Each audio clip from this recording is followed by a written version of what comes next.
Olá, tudo bem?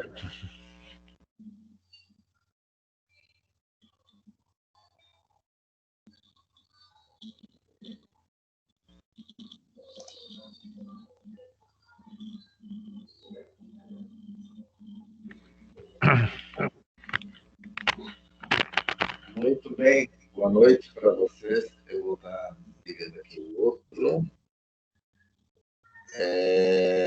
Curso de letras, então, participando hoje da terceira semana, né? Então, queremos conversar com vocês sobre essa terceira semana. Depois de um tempinho, quero ver se apresento o PIPA, né? Que é para a postagem, a primeira postagem até dia 31 de outubro, né? Então, nós estamos conversando agora nesse instante, então vamos falar primeiramente sobre a terceira semana, depois voltamos para o PIPA. Deixa eu ver quem está comigo aqui, tá? Então, vamos gravando a aula, né? E vamos tratando então dessa aula até que, se alguém precisar, vai poder recorrer à gravação da aula. Então, muito bem, muito bem. Então, começando aqui, vamos falar da terceira semana. A terceira semana a gente fala da leitura inspecional e leitura averiguativa. O que é esses dois termos, né? A leitura inspecional e leitura averiguativa. Então, essa é a primeira parte. A segunda unidade é a importância da palavra no ato da escrita, e aí falando dos mitos, né?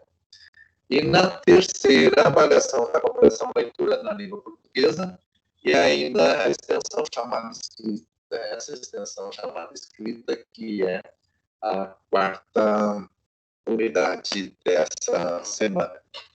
Muito bem, então vamos falando já na primeira, na primeira unidade, vamos estar falando então desta unidade chamada leitura inspecional e leitura averiguativa. E nós vamos usar como sempre, de costume, é claro, os três objetivos para estar aí apontando aí como que se faz conceitualmente, como que se faz como que se busca essa percepção, né, em cima dessa habilidade, desse título, desse tema, né? Então, aplicar estratégias de leitura, e essas estratégias de leitura chamada inspecional, né? E aí, inspecional exatamente em textos científicos, né? O texto científico, depois vamos também estar conceituando o que são textos acadêmicos, o que são textos científicos acadêmicos, todo esse aspecto é importante para estar averiguando, identificar técnicas de leitura averiguativa. Então, o que seria essa técnica, né? Analisar um texto a partir da localização das ideias-chave.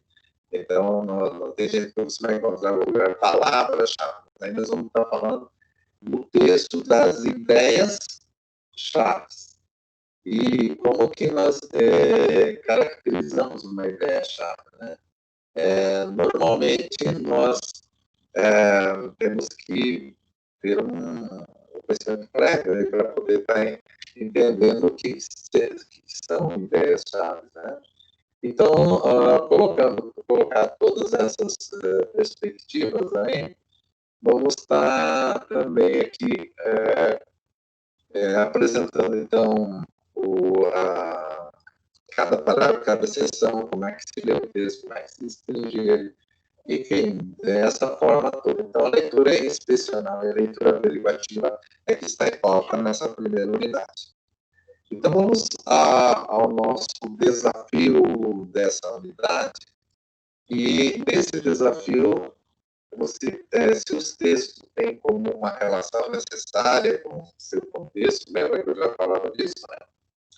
o texto tem uma relação com o seu contexto, né? Então, como que eu vou estar trabalhando essa ideia de texto e contexto? Quem os escreve, sobre o que escreve, para quem, em que momento, em que espaço? Então, paradoxalmente é paralelo, né? Paradoxalmente, esses contextos promovem diferença entre os textos. Os gêneros acadêmicos e os não acadêmicos. Então, a gente não divide somente assim, mas como nós estamos tratando de acadêmicos e não acadêmicos,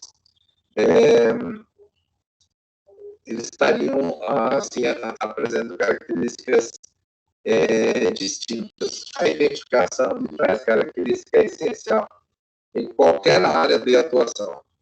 A maior capacidade de adequar a escrita conforme a necessidade de discernir é o que diferencia um texto de outro devido a cada contexto, e aí vai dar destaque profissional sendo um importante diferencial no mercado de trabalho. Então vamos considerar a situação a seguir que está aqui nesse desafio. E aqui diz o seguinte: imagine que você trabalha como educador em uma instituição de ensino e ao preparar o plano de aula, você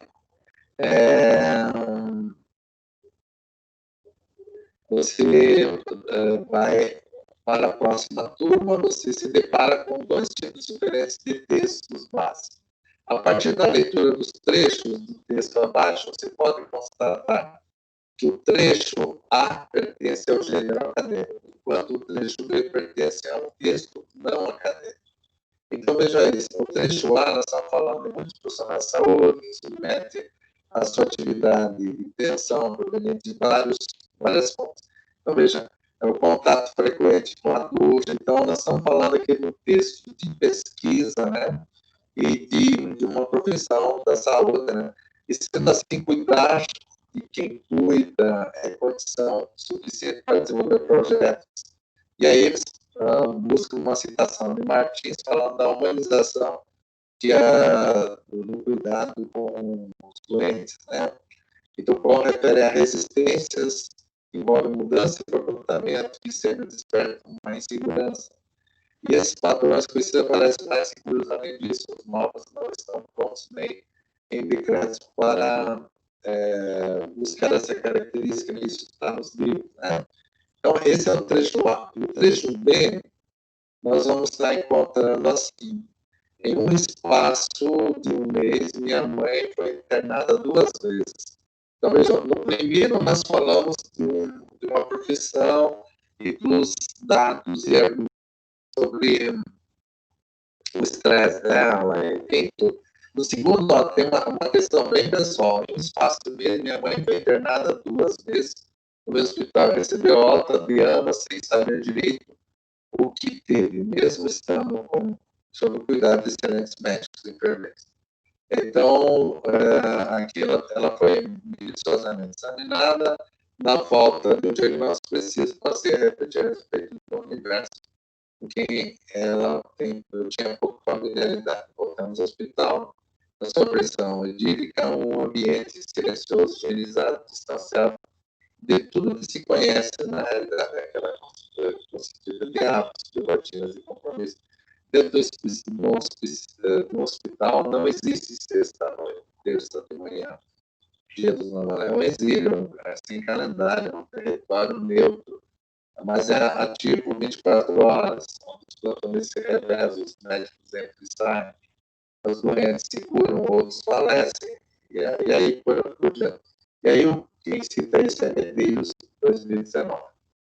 Bom, o trecho A é acadêmico porque só tem uma ordem acadêmica organizada. O trecho B é um relato de alguém que também tem a visão do próprio hospital, do mesmo hospital, do hospital que ele internou a mãe dele, né? Mas, porém, não teria aí seria não classificado como gênero não acadêmico. Com base no que foi exposto nesses 2 textos, faça uma análise detalhada mostrando motivos pelos quais é possível chegar à conclusão de que o texto A é de gênero acadêmico e o texto B não é. Examine todos os elementos e diferencie os gêneros. Então, é isso que você tem que fazer. Você tem de analisar os dois, ler os dois, analisar os dois, por que um é acadêmico e por que o outro não é. Né? Então, vamos aos processos de aprendizado, da escrita e da leitura do acesso. Então, eles sempre são um processo contínuo. Né? Isso era de se esperar, considerando a sua complexidade. Quando se está situado no mundo acadêmico, a isso se somam ainda os grandes níveis de exigência em termos de aprimoramento constante dessas habilidades. Então, nesse infográfico, nós temos aí a ideia de que você poderá ampliar sua percepção em relação a essa questão dos textos, né? E como se faz isso? A partir de uma análise, né, quanto aos processos relacionados às estratégias e na compreensão desses textos de forma mais profunda, que sempre é desejável na academia. O que é a academia? A faculdade, a universidade. Então, nós temos aqui o que é um texto acadêmico. Ele é aquele que, a partir do esquema, ele vai ser visualizada a estrutura organizacional argumentativa desse texto acadêmico. E já vamos estar falando dele. Então, isso vai ajudar a ler e compreender melhor o texto, pois irá entender a sequência lógica dos parágrafos. Então, o que ele traz? O que o texto acadêmico traz? Primeiramente, o seu título claro, conciso, ele vai informar o leitor o assunto do artigo, né? o tema desse artigo. Aí, ele obrigatoriamente traz uma introdução. Ele informa o leitor o tema do artigo, a pergunta que ele responde. Né? A pergunta é uma pergunta de pesquisa que ele responde. Né? E vai informando o contexto em que se desenvolve. Além disso, ele deve indicar o que o estudo acrescenta de novo no seu campo de conhecimento. E aí vem a revisão da literatura. O que é a revisão da literatura? É o corpo do trabalho propriamente dito. Então, ele vai revisar a literatura, vai tratar de desenvolver o trabalho propriamente dito. Né? E cada parágrafo da revisão da literatura traz a análise qualitativa de um elemento relacionado ao assunto e no texto expondo comentários, relações entre ele e o assunto do texto e trazendo citações de autores, né, que contribuem para essa discussão, para esse debate. No momento seguinte, nós temos a metodologia. O que a metodologia revela para nós? Ela vai colocar aqui todas as informações referentes a métodos, técnicas, ferramentas empregadas no estudo, ou seja, ela vai expor todos os processos que se desenvolvem no período do estudo.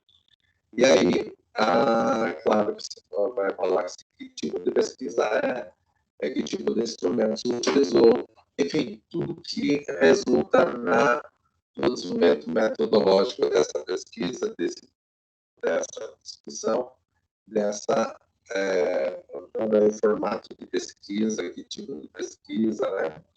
Se ela é de campo, se ela é teórica, se ela é as duas coisas. Né?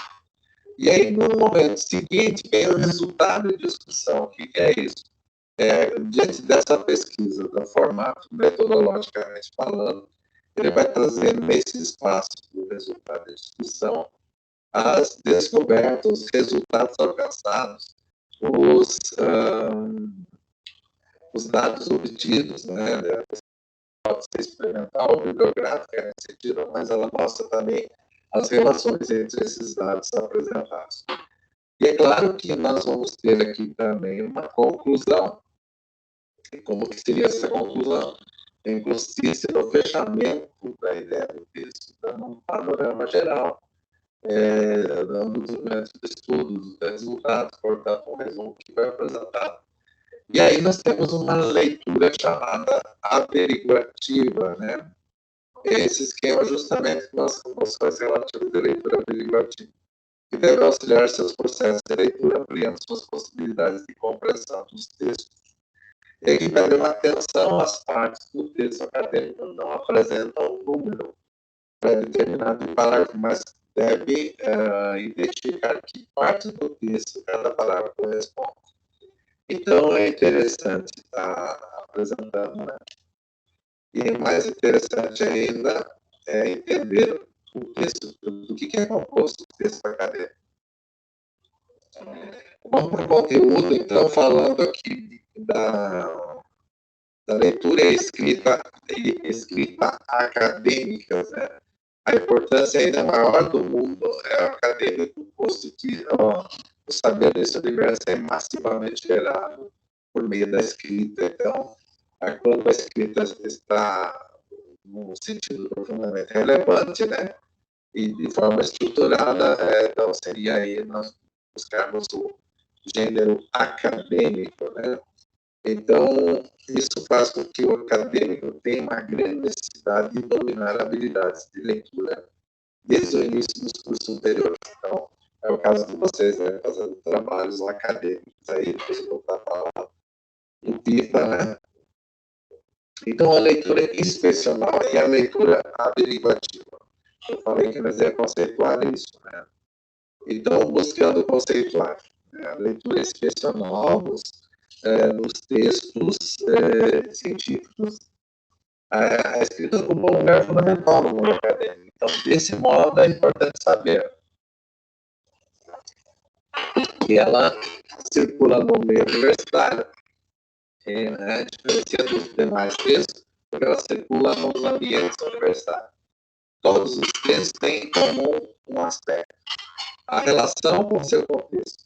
A relação com o seu contexto. O que é o contexto? É parte de uma realidade, né? Isso remete aos que os compõem, isto é, quem os escreve, sobre o que eles tratam, e para quem são escritos, e em que momento, em que espaço. Né? Com tudo o que significa esse texto na prática, olha, ele tem um uso específico. Né? Então, os textos acadêmicos, todos pertencem a um gênero. Contudo, para distinguir os gêneros, você precisa entender a diferença entre um tipo textual e um gênero textual. Como aponta o Marcuse, em 2003, ele coloca um tipo, um construto teórico com determinadas características linguísticas e uma construção que tem uma forma específica de estudo da escrita. Os tipos são bastante restritos. Suas características dizem respeito à escolha, por exemplo, o tipo do léxico, do vocabulário, da organização sintática, os tempos verbais, as relações lógicas, como as informações que ligam conceitualmente umas às outras. Os principais tipos de texto são o descritivo, o narrativo e o argumentativo. Né? Os gêneros não acadêmicos, eles existem, evidentemente, um número muito maior. Como exemplos de gêneros escritos, nós temos aí, considerando o bilhete, a carta, mensagem eletrônica, e-mail, né? Conversa de chat, né? Postagem em blog, receita, cardápio, piada. A leitura institucional, a leitura averiguativa pode estar no edital, instruções de uso do produto, lista de compras, romance, conto, poema, notícia. Enfim, você vai poder considerar qualquer texto que esteja presente no seu cotidiano e categorizar eles. Né? Então, resumidamente, os textos acadêmicos podem ser identificados por algumas características gerais. Em primeiro lugar, eles tratam de temas de interesse científico, ou seja, eles estão relacionados ao desenvolvimento em algum campo do conhecimento. Além disso, são fortemente marcados pela autoria, sempre identificado dessa forma. Por outro ponto relevante, é o público-alvo. Os acadêmicos escrevem normalmente para seus pares, ou seja, para outros cientistas e acadêmicos. Os trabalhos monográficos da faculdade, por exemplo, são direcionados ao aluno para seu professor, embora às vezes também seja compartilhado com os colegas. Os artigos são voltados a outros estudiosos da área e visam expandir conhecimento desde o domínio, né? Ainda que possivelmente possam passar por um processo de divulgação científica por meio de publicações para leigos. Então, é isso, né? A sua finalidade é a quem se destina. A leitura inspecional, o que é ler? Né? O que você faz quando lê? Então, Leva 96 afirma que a leitura é um processo de representação. Quando um sujeito lê, olha uma coisa e vê outra, à medida que a leitura não se dá por acesso direto à realidade, mas por intermediação de outros elementos da realidade, então, as letras e palavras. Você não lê letras e palavras, então isso seria apenas decodificar. Como destaca Soler, em 98, ele fala que a leitura é um processo de interação entre o leitor e o texto, o que implica não somente um leitor ativo que processa e examina o texto, mas também o objetivo de guiar, para guiar essa leitura. Né? Então, uma plataforma que pode ser útil na sua pesquisa é o portal de periódicos, a coordenação, aperfeiçoamento pessoal de nível superior, CAPES, né? Então, a CAPES trata-se de uma biblioteca virtual que reúne produção científica nacional e internacional. E outro site interessante é o Scientific Electronic Library Online, né? Library Online, que é muitos artigos da Cielo, né? E no Brasil nós chamamos de Cielo, em que você encontra periódicos da América do Sul, da América, da Europa, da Europa, da África. E o Cielo surgiu do projeto da Fundação Amparo de Pesquisa do Estado de São Paulo, chamado FAPESP, e conta com o apoio das organizações do Conselho Nacional de Desenvolvimento Científico e Tecnológico, CNPq. CNPq, então, o Brasil, nesse site, você pode pesquisar por assunto, você pode entrar e pesquisar pelo autor, pelos títulos, se for revista, né?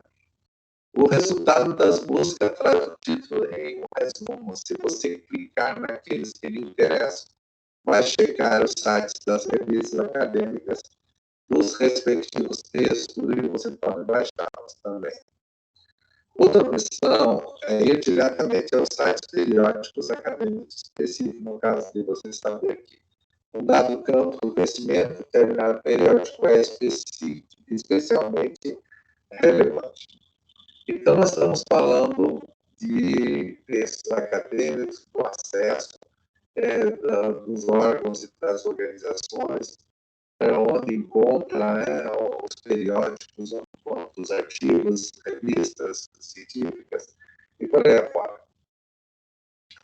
Na estratégia de leitura averiguativa é quando grande parte do sucesso na leitura, como você já sabe, deve ser a definição adequada dos objetivos do leitor.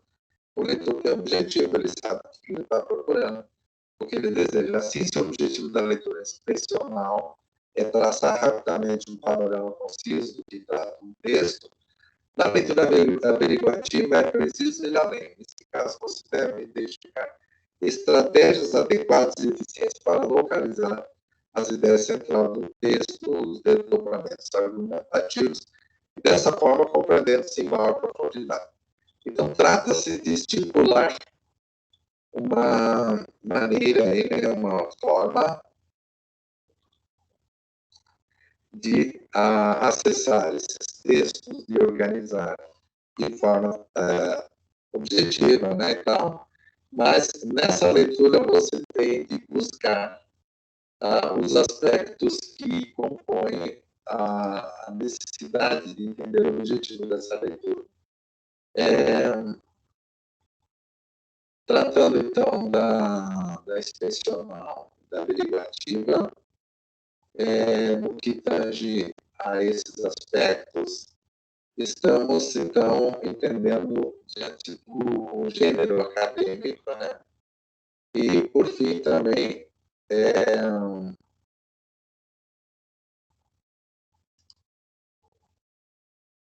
diferenciando esses dois gêneros, os gêneros acadêmicos, eles têm a capacidade de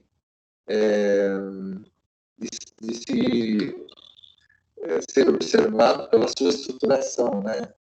E averiguativa no sentido de que é preciso buscar, né, esses aspectos, né, no sentido de ir além, né, de aprender por meio dessa leitura de modo efetivo e de buscar uma margem diferente de leitura e que a limitação estabelecida no momento da escrita pode ser uma das diferenciações, né?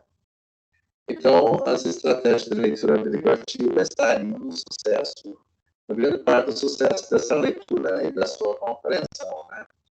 Então, pode-se a visão, né, de que trata averiguativa, é preciso ir além, é preciso identificar estratégias adequadas, é preciso localizar ideias centrais desse texto, é preciso entender os desdobramentos argumentativos e é preciso compreender tudo isso com maior profundidade, né? Vamos passar, então, para a importância da palavra no ato da escrita, que é a segunda unidade, falando em mitos, né? No primeiro objetivo, vamos estar observando aqui, então, recordar o surgimento da escrita dos símbolos e das letras. E no segundo, contrastar a escrita e a leitura. Contrastar, eu vou estar em contraste, né? E o terceiro, examinar os mitos sobre a escrita e a leitura. E como que seria isso? Vamos para o desafio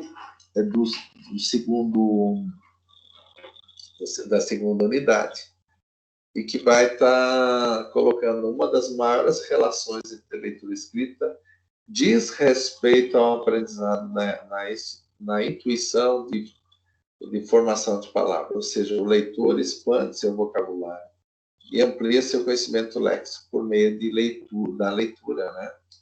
E também ele passa a internalizar, que isso é um conceito, internalizar é tornar seu, né?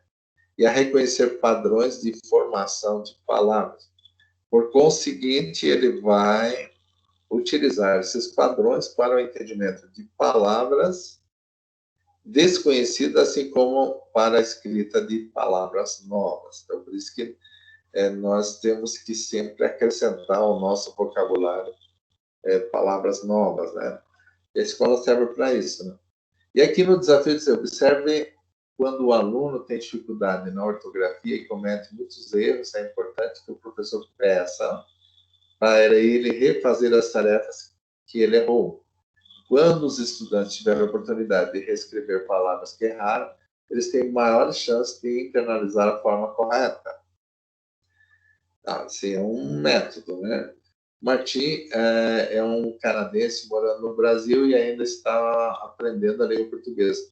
Ao ler o trecho acima, o Martim consegue perceber que, por meio da palavra refazer, que o prefixo re tem um significado de novo, e, portanto, a palavra refazer significa fazer de novo, né?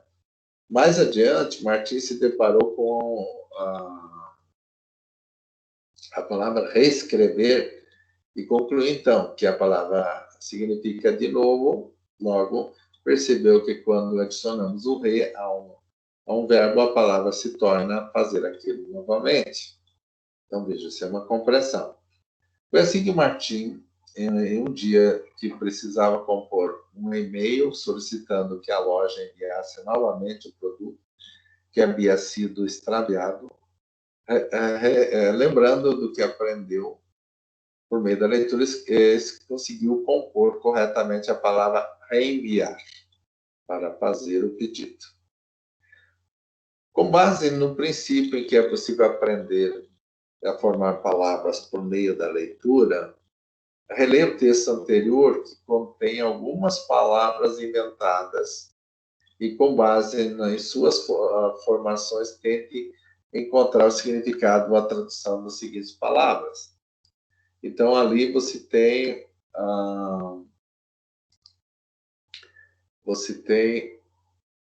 a questão do colocada ali para falar no desafio, então, um texto que tem algumas palavras em inglês, ou algumas palavras que não são do português, melhor dizendo, né? Então, você tem a possibilidade de tradução, mas essa possibilidade, né? Então, veja ali, instruções GORE, enviar YB, tarefa GORE, e V professando, né? E aí por aí vai, uma mistura de português com umas palavras. Então, com base nesse princípio, que é possível aprender a formar palavras por meio da leitura. Releia o texto anterior. Então, você tem a contatante, a posterior móvel. Então, você não tem outra língua aqui, você tem uma junção de consoantes e vogais, e aí você vai utilizar uma dedução da formação de palavras, tendo como ponto de partida o texto lido. As palavras que você precisará utilizar para entender o significado das outras estarão destacadas, né? Então, por exemplo, a tradução de contadante, contador, posteriormente, reescrever, e assim por diante você vai intuindo aí, com base nas palavras destacadas no texto, você vai intuir o que seria, né? Nos contextos quais estão inseridos, é possível observar e deduzir, intuir, deduzir a formação de alguma dessas palavras. De forma que possamos chegar à conclusão a respeito dos seguintes significados: GORE, para, YBA, então vai codificando, né? Muito embora não estamos falando de uma língua, eu falei inicialmente, poderia ser uma língua até inglesa, não, necessariamente não, nós estamos falando em criar, como base nisso, basta utilizar o prefixo ou sufixo na raiz de cada palavra, entender seu significado. Os prefixos e os sufixos da língua portuguesa foram substituídos por outros prefixos e sufixos inventados. Então, seria um texto e os termos, os códigos inventados. Então, a formação de palavra pode ser indutiva e aprendida por meio da leitura.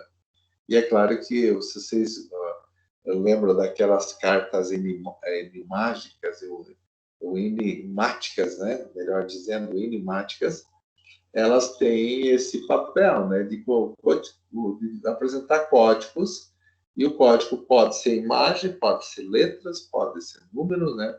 O código, a simbologia do código pode estar sendo utilizada a mais variada possível, né? Então, o que restou aqui? Para você tratar desse texto e fazer uma tradução aí. Professor, mas eu não acertei toda a tradução. Bom, você fez uma tentativa intuitiva, né? Deduzindo, então, nesse sentido. Vamos, na sequência, então, falar do nosso infográfico. O infográfico, ele vai estar falando que a escrita surgiu há milhões de anos depois da fala. E a linguística, a escrita é uma aquisição secundária, segundo a linguística, né? O processo da linguagem. Os sinais escritos substituem os signos vocais expressos nas palavras. E a escrita é a representação dos sons. Então, o que é a escrita? A representação dos sons articulados na fala em sinais gráficos. Uma transformação da língua natural enfim, em outro código. Os primeiros registros humanos pertencem muito mais ao domínio da expressão que ao da comunicação. Então, são pinturas rupestres, né? Incisões encontradas em cavernas, algumas delas conservadas até hoje, né? Por estudiosos da área, né? Então, no infográfico aqui que vamos apresentar, uma linha do tempo da evolução da escrita desde o sistema rudimentar, desde o sistema das cavernas, né? e não padronizados, portanto, não sendo considerado como escrita até o desenvolvimento do alfabeto latino, utilizado pela língua portuguesa. Então, como se deu a evolução da escrita? A primeira 6.200 a.C. foi chamada aqui na linha do tempo de proto-escrita. O que era proto-escrita? É compreendido como símbolos de representação em pinturas rupestres, né? E nos tempos pré-históricos, principalmente no período neolítico, né? 5.000 anos antes de Cristo, já foi encontrado tábuas tártaras. O que eram tábuas tártaras? Eram encontradas na região da Tártara, ou da Tartária, né? 3 tábuas de argila com 26 símbolos que podem representar o primeiro sistema escrito da história da humanidade. Aí nós temos 4.000 anos antes de Cristo, sistema de escrita, primeiros relatos, tentativas no sistema de escrita. E 3.500 anos antes de Cristo, nós temos o sistema, a escrita cuneiforme, que foi encontrada na Suméria e na Mesopotâmia, e sistema de escrita rudimentar, de representação pictográfica, desenhos para representar conceitos e tal, foi encontrado, então, na Suméria e na Mesopotâmia.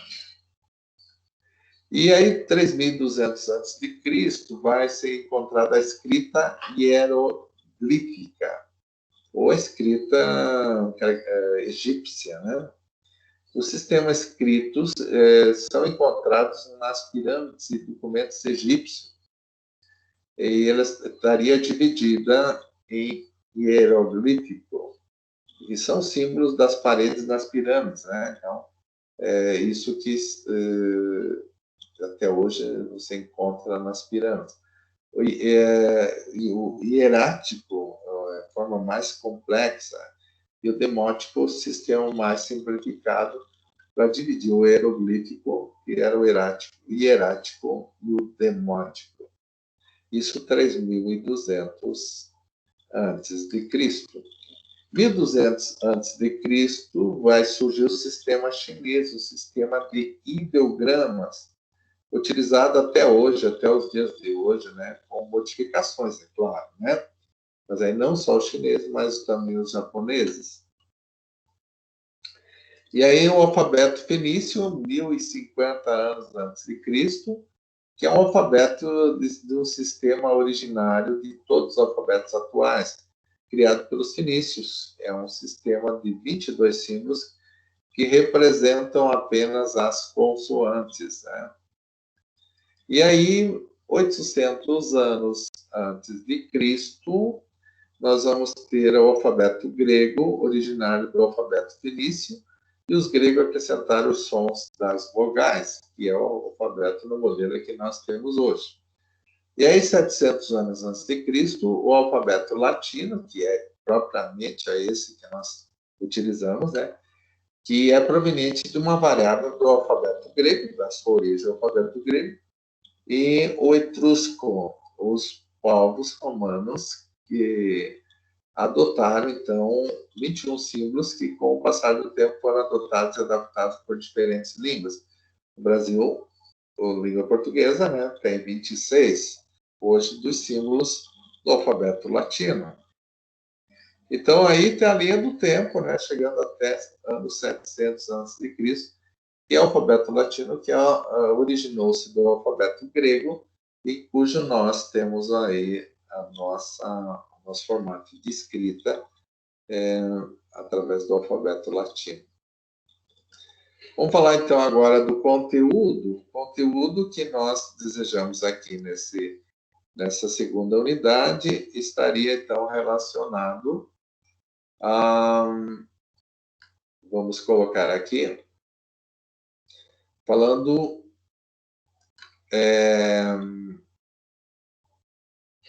então vamos falar aqui dos fundamentos da língua portuguesa, na discussão entre a idade correta de alfabetizar uma criança e como alguns pesquisadores acredito que antes dos 6 anos a criança deve ter um contato com a língua apenas de forma oral e lúdica. Outros vão afirmar, outros autores vão afirmar que a criança já tem contato com a leitura, assim, que manuseia objetos que contenham textos escritos, como livrinhos, gibis e outros. Uma vez que alfabetizar é ensinar o cérebro a ser apto a ler. É preciso que o cérebro de uma criança tenha maturação suficiente para tomar as conexões visuais, auditivas e motoras para que ele possa aprender a ler. Portanto, é preciso um determinado nível de maturação cerebral para isso. Para saber mais, acompanhe a leitura do capítulo. Então, nós vamos acompanhar agora a importância da palavra no ato da escrita e os mitos. Então, isso está no livro Fundamentos da Língua Portuguesa. Então, nós vamos considerar ali a importância da palavra no ato da escrita, né? Então, o surgimento e o papel da escrita. O homem que sabe ler, fala, que sabe ler, fala com os ausentes, mantém os vivos e os que já morreram. Esse é um relato aqui do Carlo Dossi. Ele comunica-se com o universo, não conhece o tédio, viaja, ilude-se, mas quem lê e não sabe escrever é mudo. Isso é o Dossi que fala. Você consegue imaginar o mundo atual sem escrita? Você consegue vislumbrar as comunicações do dia a dia de hoje sem escrita? Você consegue pensar o desenvolvimento das ciências, das tecnologias, dos entretenimentos sem escrita? Parece impossível, né? Porque possivelmente é. Embora o que nos esforçamos muito, possamos até fantasiar o mundo sem a escrita, esse mundo certamente seria um mundo retrógrado e também um mundo limitado. Dentre as tecnologias criadas desde os tempos mais remotos da escrita, com certeza, a escrita é com certeza uma das mais importantes também, e também a base para a criação de diversas outras tecnologias. Então, a tecnologia, muitos autores falam que o movimento tecnológico da humanidade, um dos maiores inventos tecnológicos chama-se escrita. E isso tem 5.000 anos, né? Então, ela foi aprimorada ao longo da sua história, porém, ela é uma revolução tecnológica na história da humanidade. A tecnologia é qualquer invenção que supra, então vamos falar sobre conceito de tecnologia. Tem muita gente que pensa que tecnologia é os computadores, as ferramentas de hoje, os objetos que têm inteligência artificial, digital, mas isso não é correto. O fogo, o fogo foi uma grande revolução tecnológica. A roda, por exemplo, são exemplos mais distantes primórdios de tecnologia. O ábaco, quando surgiu para a contagem, o papel, quando foi criado, porque não existia a ideia, o primeiro papiro, né? Até chegar ao papel, que hoje se utiliza em grande escala. Então, a escrita e tantas outras coisas que hoje são essenciais para nós também são consideradas tecnologias, foram criações para ajudar a humanidade, para ajudar o homem, para ajudar as pessoas a viverem melhor. Com o avanço da informática e dos meios digitais de hoje, o termo acabou por ser utilizado para se referir a tecnologias digitais. Mas não se engane, a tecnologia é muito mais do que apenas as digitais. Portanto, a tecnologia, todo e qualquer advento que foi inventado para suprir uma necessidade humana é tecnologia. Tá? Então, primeiramente, vale definirmos que a escrita é importante desde sua criação. Ela é responsável para dividir a pré-história da história. A pré-história, o que é pré-história? É antes da história. pré-escolar, antes da escola fundamental. Então, é essa divisão que se dá primordialmente porque é por meio da escrita que é possível relatar e registrar acontecimentos históricos. Então, nós vamos tratar, antes da escrita, esses registros não eram tão precisos e portavam poucos detalhes e muitas das descobertas dos artefatos, dos instrumentos encontrados a respeito das eras pré-históricas se baseavam principalmente na assunção e probabilidade. Enquanto os relatos escritos evidenciaram um registro mais detalhado e verossímil da descoberta. Logo, além da importância evidente da escrita, ela também é um marco histórico, né? Então, acredita-se que primeiro sistema de escrita, a tentativa de criar um sistema de escrita, sejam datados por volta de 4.000 anos antes de Cristo, que eu já havia falado, e estariam especificamente com os povos sumérios e da Mesopotâmia. Contudo, a definição desse sistema, de fato, esse sistema escrito é datado aproximadamente de 3.500 a.C., e apesar de bastante rudimentar, ele tinha por objetivo representar, através de símbolos, a realidade, que aí foi batizada de escrita cuneiforme, com uma forma de representação pictográfica de desenhos, né, cunhadas em tábuas de barro, daí o nome. Nessas tábuas, os sumérios tentavam registrar acontecimentos do cotidiano que estavam relacionados à economia, à política e ao sistema administrativo da época.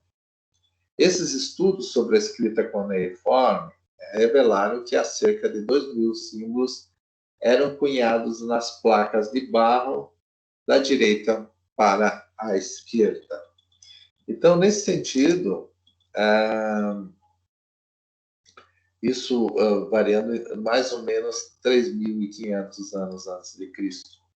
E veio falando do alfabeto grego, que eu já falei dele, né, que foram adaptados de acordo com a necessidade, com a exigência linguística, e ele, vamos dizer assim, estaria também atrelado à cultura de cada povo. Então, o alfabeto gótico e o alfabeto etrusco da Idade Média, e o grego clássico e o latino, utilizado pelos romanos, e por causa da influência do Império Romano, o alfabeto latino foi adotado por muitas nações, principalmente pelos povos da Europa Ocidental, sendo por essa razão mais utilizado no mundo atualmente, inclusive no Brasil, né?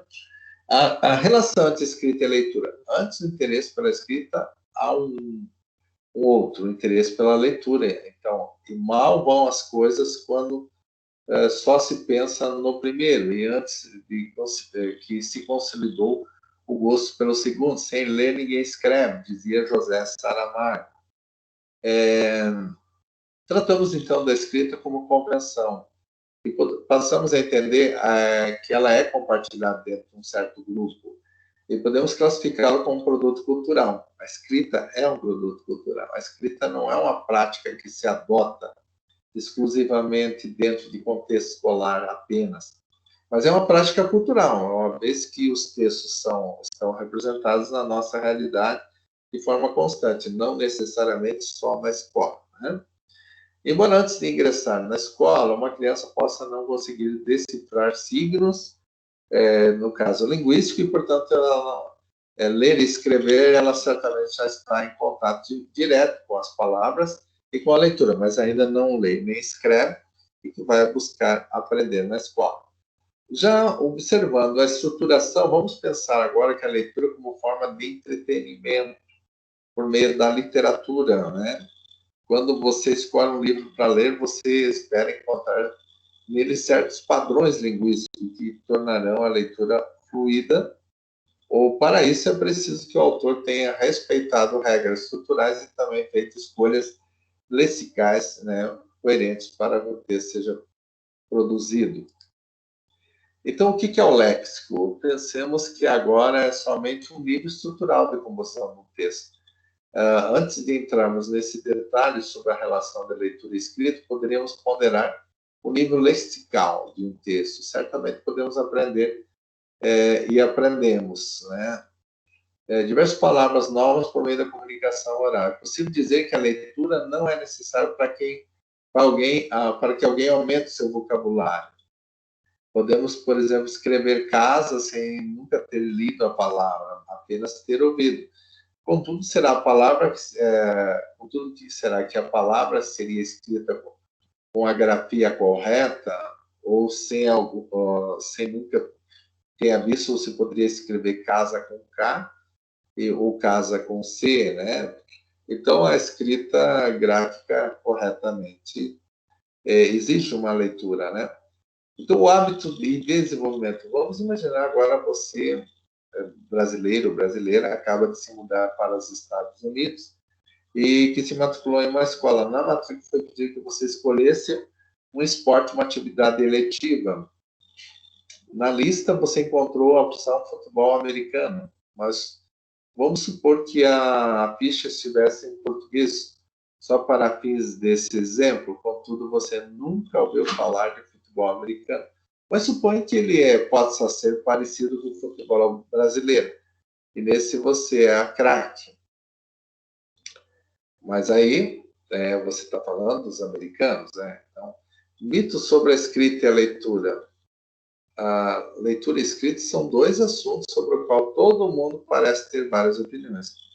É como o ditado, de médico e louco, todo mundo tem um pouco. Podemos dizer que sobre esses dois tópicos, todo mundo tem opiniões.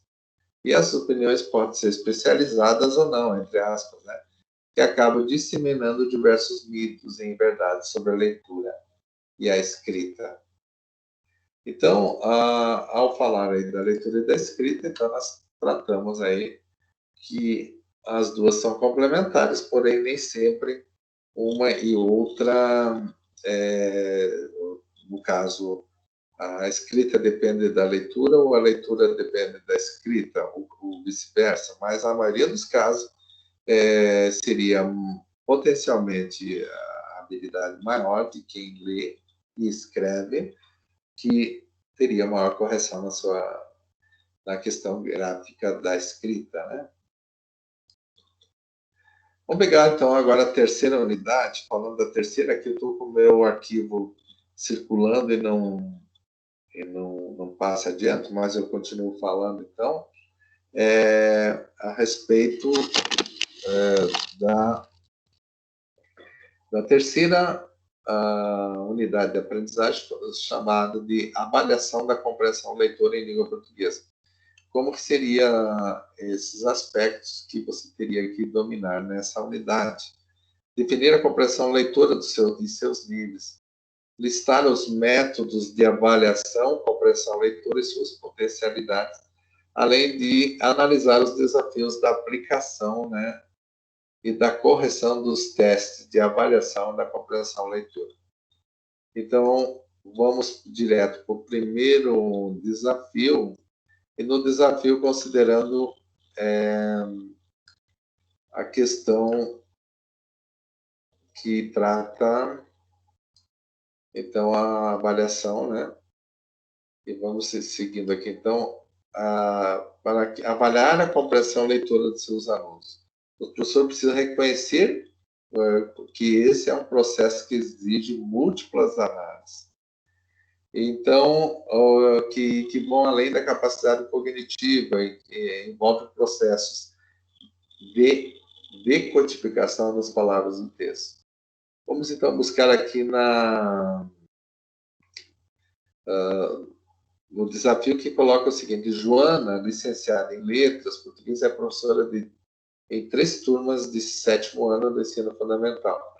Nesse ano, ela está com problemas em suas mãos, o que tem desafiado muito a Joana.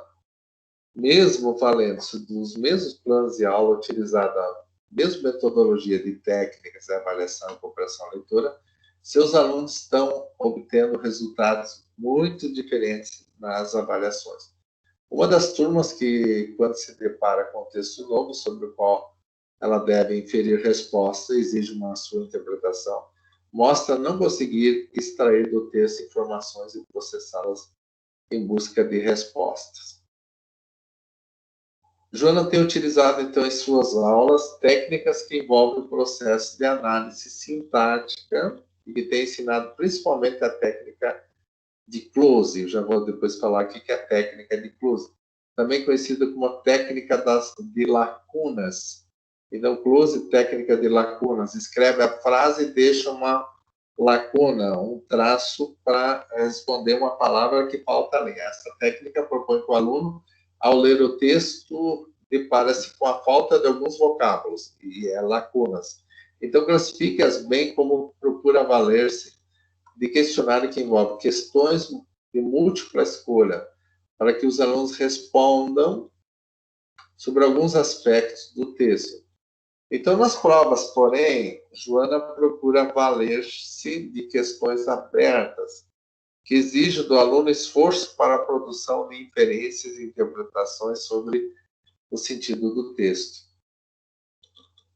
Então, veja, com base no texto apresentado, de que maneira você, como coordenador do setor de língua portuguesa, pode ajudar a professora Joana a refletir sobre os métodos que utiliza e definir o que tem feito de errado ao avaliar a compreensão leitura e assim reverter essa situação.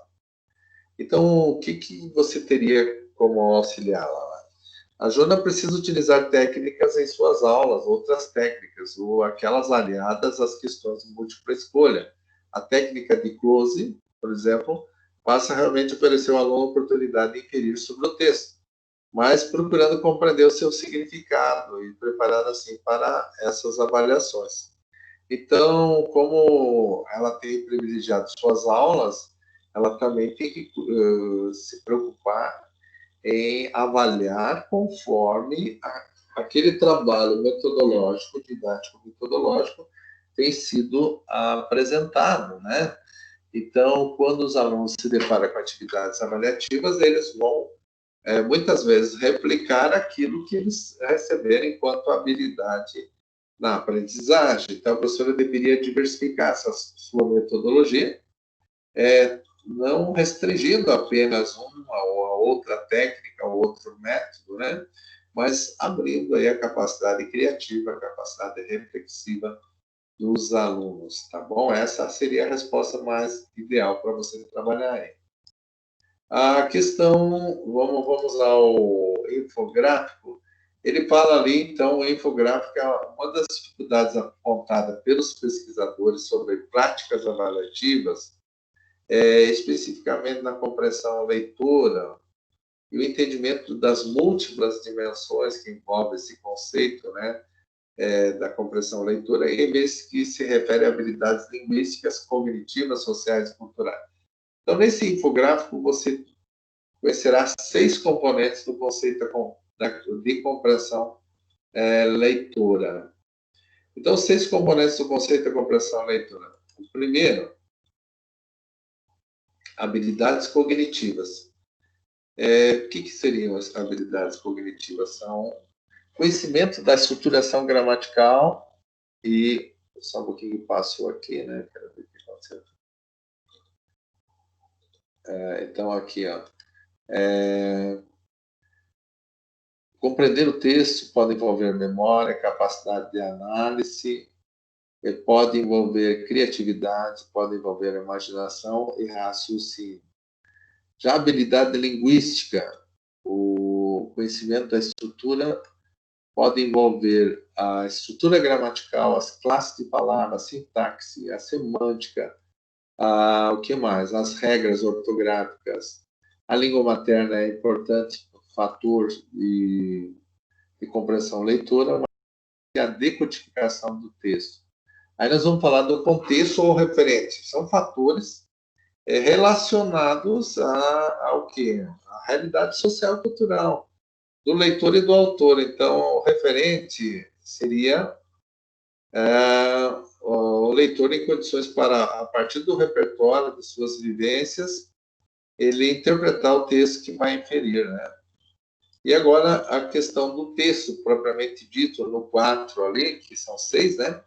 Aspectos que envolvem a leiturabilidade do texto, o gênero que utiliza, O que mais? A função que apresenta, o tipo de linguagem que é adotada também influencia na compreensão. Agora, 5, falando sobre o autor. O autor ele é caracterizado aí pelo estilo do autor, né? É como ele se comunica por meio desse texto, como então, se é poesia, se é texto dissertativo, se é texto narrativo, como é que é? Só a capacidade discursiva é possível endereçamento do que escreve e para quem escreve podem contribuir para a compreensão leitura. E, por último, o leitor. O leitor, que é preciso esforço, desenvolvimento habilidades, no sentido da metacognição, né? Uma cognição adiante, além, né? Por parte do leitor, para compreender um texto numa metacompreensão, também favorece a compreensão daquilo que é lido. Então, o leitor tem que ter algum conhecimento prévio, algumas leituras outras que ele possa relacionar aí. E agora nós vamos, então, falar do conteúdo dessa unidade. E o conteúdo está, respectivamente, tratado. Vamos colocar aqui, né? Ele estaria falando da avaliação no contexto das línguas. Essa avaliação da compreensão leitura, que eu apresentei os 6 aspectos que estão nesse infográfico. Vocês entram no portal de vocês, dá uma observada, faz uma leitura detalhada de todas as partes do portal e, além disso, dá a observação ainda dos desafios, do infográfico, a dica do professor, os exercícios, enfim, tudo. E agora eu passo então a falar da questão da avaliação da compreensão leitora.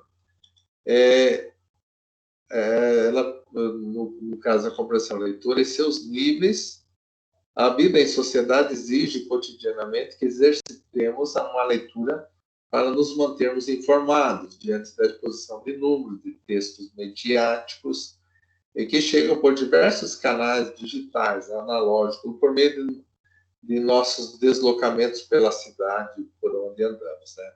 Onde a linguagem escrita se expressa de várias maneiras. Por exemplo, você vai observar um outdoor, né? As propagandas comerciais, agora estamos vendo a época política, muito panfleto, muitos santinhos por aí, né? E os panfletos recebidos com o nome de ruas, paradas, estações de trem, as bulas dos remédios, ou ainda, ou seja, viver bem em sociedade se relaciona diretamente com o nível de compreensão leitora que possuímos. Aí nós temos os métodos de avaliação da compreensão leitura. Como já foi dito no início desse capítulo, avaliar a compreensão leitura é um processo complexo, mas envolve muito mais que uma simples questão individual, uma capacidade ou não, mas do indivíduo de reconhecer, de desvendar os elementos estruturais da escritura, ou da escrita e da linguística, né? Conforme comenta Queiroz, ler é somar-se ao mundo, é iluminar-se com a claridade do que já foi decifrado. Dessa forma, ler não é um ato isolado. Ela exige entender que o sentido da compreensão deve ser ampliado. Nos envolve a visão de que o sujeito tem em si, ou de si, a sua própria realidade. Às vezes ouvimos uma referência a esse fato quando se menciona a leitura do mundo que cada um possui, né? Então, nesse sentido, seguir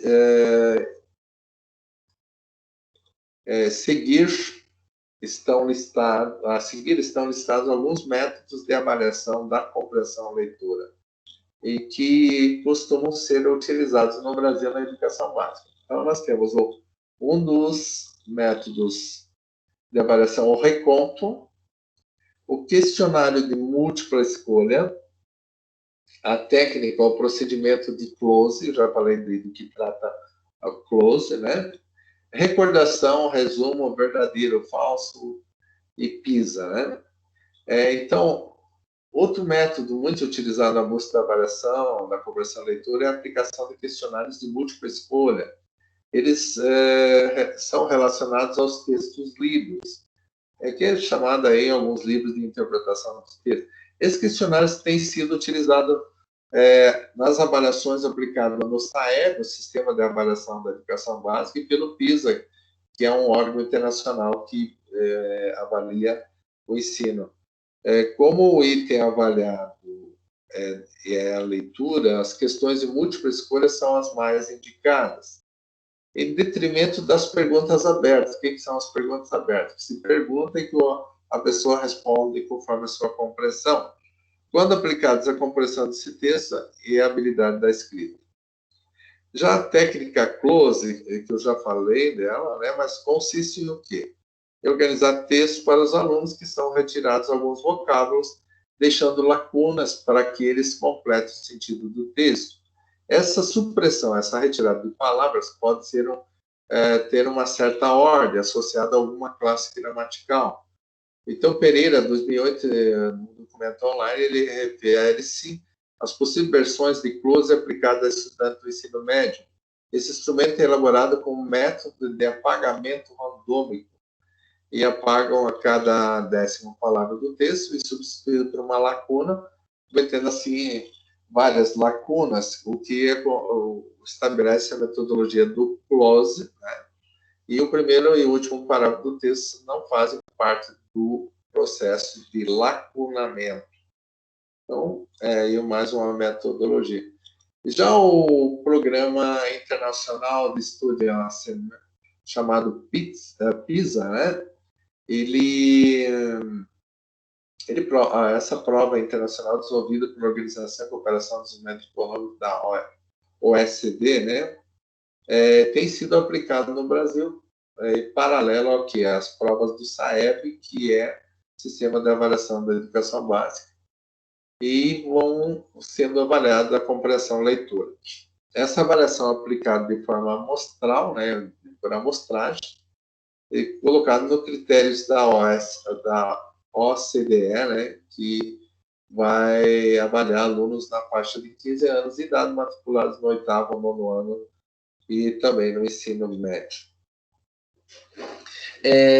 A avaliação de compreensão leitura, os desafios para aplicar e avaliar, na questão da compreensão leitura, é uma tarefa de complexidade, já falei isso, né? Porque existem muitos processos cognitivos, porque para o aluno, de fato, ele possa compreender, devido à exigência das metodologias, as formas e múltiplas habilidades requerem conhecimento, planejamento e preparo de professores, no caso da língua portuguesa, né? O Kitt, ele fala que ao desenvolver a ideia de paradigma de compreensão, ou da compreensão, após alguns processamentos cognitivos, e deve funcionar de forma colaborativa. A compreensão-leitura precisa se efetivar com reconhecimento de palavras, integração semântica local e global, e além de memórias de curto e longo prazo, de inferência e monitoramento, de medida que percorrem linhas de texto, que possa construir sentido operando um modelo textual, situacional e também de forma coerente. Desta forma, pode-se concluir que o ponto que converge entre tendências e respeito à compreensão-leitura precisa ser aprofundada a intensificação das pesquisas de novas leituras, resultados encontrados em testes feitos com estudantes brasileiros. Todavia, uma coisa é certa: quanto maior a diversificação de métodos e técnicas utilizados na verificação dessa compreensão, tanto melhor será a aprendizagem, tanto mais seria a avaliação da compreensão-leitura mais adequada aos estudantes. Então, cabe aos professores considerar aprimorar a habilidade de ensinar, favorecendo a aprendizagem da leitura, bem como avaliar a compreensão-leitura da melhor maneira possível, né? Então, vamos estar falando, então, agora da 4ª unidade. Da 4ª unidade, eu vou tratar exatamente, então, do quê, né? Eu vou tratar essa extensão chamada escrita e reconhecer a escrita como uma importante representação da fala, mas também identificar a oportunidade de exploração da capacidade da expressão dos alunos, né? E demonstrar o potencial da literatura no auxílio do desenvolvimento cognitivo na formação de leitores. Então, o desafio aqui, ele vai estar tratando de cada novo leitor, né? O que ele aqui, né? Nesse processo, né, de entender os novos leitores, né? Vamos aqui ao desafio. Cada novo leitor é formado e consciente, ele vai sinalizar para o desenvolvimento de mais um cidadão com a leitura, com o discurso. Com a leitura, os discursos mudam, o vocabulário se amplia, a capacidade de se apropriar do aluno fica mais concreta. Quem fala isso é Lois. Tudo isso pode se verificar no dia a dia de uma pessoa que seja leitora. Entretanto, é na escrita que ela materializa seus ganhos. Então, a leitura é importante, mas é a escrita que materializa os avanços que o sujeito está tendo. Então, pensando nisso, o seu desafio é criar uma atividade para exercitar a escrita por meio da observação de coisas que sempre estiveram por perto, mas que podem ganhar outra leitura. Então, aqui diz mãos à obra. Então, você tem aqui você tem objetivos que você tem que apresentar, o material que você vai usar, vai fazer perguntas, né? O que vocês estão vendo dentro da sala, o que você está entendendo. Então, nesse contexto, a palavra escolhida deve ser pela criança, né? Criar um texto usando palavras do jogo, cita um jogo. Nem sempre as palavras escolhidas possibilitarão a construção de um texto coeso. Então, a sugestão é interessante fazer uma atividade de lugares distintos, segundo a informação do Lois, né? Lois 2010. Então, esse desafio aqui também é tranquilo, desde que vocês buscam a compreensão lá, né? E o infográfico dessa quarta unidade vai estar tratando do quê? Da escrita na sua linha do tempo, né? Desde 3.300, a escrita suméria, para que quais os objetivos do seu uso, né? As marcas que foram evoluindo nos egípcios, nos hebreus, nos fenícios e outros, né? Desde a escrita que começou pictoriamente, os desenhos, né? E para que eles utilizavam esses símbolos gráficos? Para organizar o mercado, o sistema tributário, que era tudo isso, né? Então, a Idade Média, a escrita e a leitura foram restritas, né? Estavam restritas mais aos membros da igreja, né? Porque reconhecia a invenção de um forte instrumento para contestar e adquirir o saber. Atualmente, a escola é cobrada para dar um retorno sobre a evolução da criança na leitura, né? Quase sempre a preocupação recai sobre o processo de alfabetizar ou decodificar. A escrita não pode ser encarada como uma produção técnica. Então, redigir, escrever com ordem e método, escrever é representar por meio da escrita, né?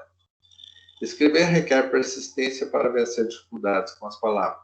Escrever é exercitar um repertório de leitura de livros, mas também de leitura do mundo, né? Então, a ideia é usar esse infográfico aqui para entender os processos de escrita e seu objetivo, desde sempre na história da humanidade.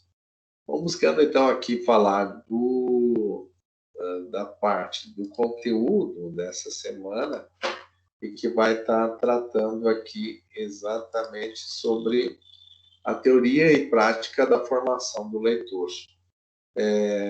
Porque a base teórica e prática da formação do leitor, o pensamento, que é a extensão chamada escrita, a partir da leitura, que possa ser a representação concreta da sua conquista, né, que é da leitura.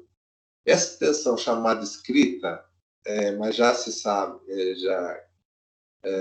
mas já que se há de escrever, que ao menos não se esmaguem com palavras às entrelinhas. Clarice Lispector falava sobre isso, dizendo que um verdadeiro sábio é aquele que sobe numa montanha e fica lá por muito tempo, longe da civilização, longe dos homens, em estado contemplativo para se aproximar dos mistérios formadores do homem. Entretanto, Lispector falava, depois desse período, ele precisa descer ao encontro dos homens para dividir seus saberes. Se ele não fizer isso, começa a haver um transbordamento do saber e o saber se perde. É preciso dividir para multiplicar, em termos de conhecimento, sim. Essa é a lição, mas o que isso tem a ver com a questão da escrita?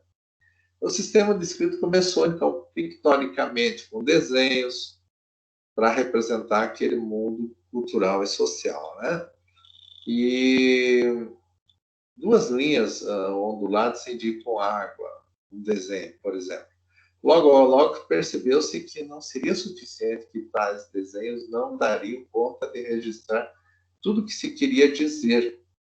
Então, as marcas foram evoluindo e contaram com contribuições dos egípcios, dos hebreus, dos fenícios e outras civilizações. Até os gregos inventaram o alfabeto e a escrita. Então, foram apresentados cada vez mais de forma abstrata e complexa em relação direta com o objeto em si, né? Então, a escrita e as provas escolares. Criamos e elaboramos provas todo o tempo. Pois bem, vamos agora observar questões de uma prova para refletir sobre a forma como esta chega aos estudantes. Abaixo está colocada uma proposta. Então, lembra da proposta que eu falei do Closer? Um texto com lacunas, com frases e textos que apresentam algumas lacunas para serem preenchidas pelo aluno após a leitura e compreensão desse texto.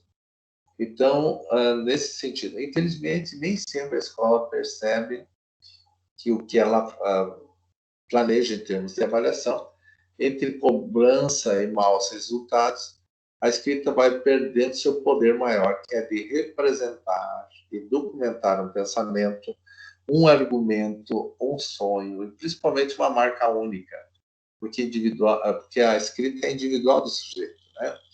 Normalmente verificamos uma grande preocupação da escola em relação à produção de seus estudantes. A quantidade de texto produzido pelos estudantes funciona como resultado a um trabalho que está sendo desenvolvido na escola. Ou seja, temos que mostrar serviço.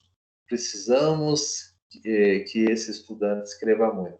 Nenhum problema quanto a isso. A escola possui papéis que devem ser cumpridos e metas que precisam ser estabelecidas.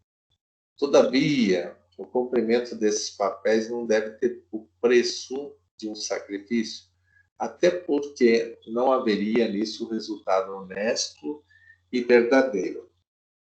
Então, para visualizar o funcionamento da escola sobre o ato de escrever, é interessante começar diferenciando os verbos redigir e escrever. O que é redigir texto? É diferente de escrever um texto. No dicionário do Aurélio Buarque de Holanda, redigir aparece como escrever com ordem e método, enquanto escrever é representar por meio da escrita. Ora, a ordem e o método implícito no conceito de redação se aproximam de todos os pedidos gramaticais e ortográficos. A representação que está por trás de uma escrita pressupõe uma reflexão e a organização de um pensamento e, por fim, uma sistematização. Então, definir o que é redigir e o que é escrever o texto, né? Então, encerrando aí essa parte, né, da compreensão dessa extensão chamada escrita, né? É preciso entender e escrever para quem, para quê, com que objetivo. não usar apenas como um sacrifício, como um castigo essa escrita, mas que ela tenha um poder aí de ajudar o sujeito a se expressar, né, de forma clara, de forma ortográfica, gramatical e ortograficamente clara, mas sem se tornar isso um peso, um fardo, um castigo, no sentido de formarmos bons leitores e bons escritores. Quando eu falo bons leitores e escritores, o escritor não é aquele que vai escrever inúmeros livros, que vai redigir bem, ortograficamente, gramaticalmente bem, porque ele tem o prazer de fazê-lo isso a partir de leituras boas que realiza, né? Leituras na sua habilidade leitora, né? Então, portanto, estamos encerrando aqui então a leitura e a escrita nessa diferenciação, né? E nessa terceira semana que tratamos então da leitura inspecional, da leitura averiguativa e a importância da palavra no ato de escrita, da escrita, os mitos, né? E também falando da avaliação da compreensão leitora em língua portuguesa e essa extensão também chamada escrita, que tem esse poder todo de organização e representação concreta da leitura. Portanto, quero desejar a vocês uma boa noite, um bom final de semana, que semana que vem nos encontramos para tirar mais dúvidas. Eu falarei do Pipa na semana que vem, certo? Boa noite a todos e tudo de bom.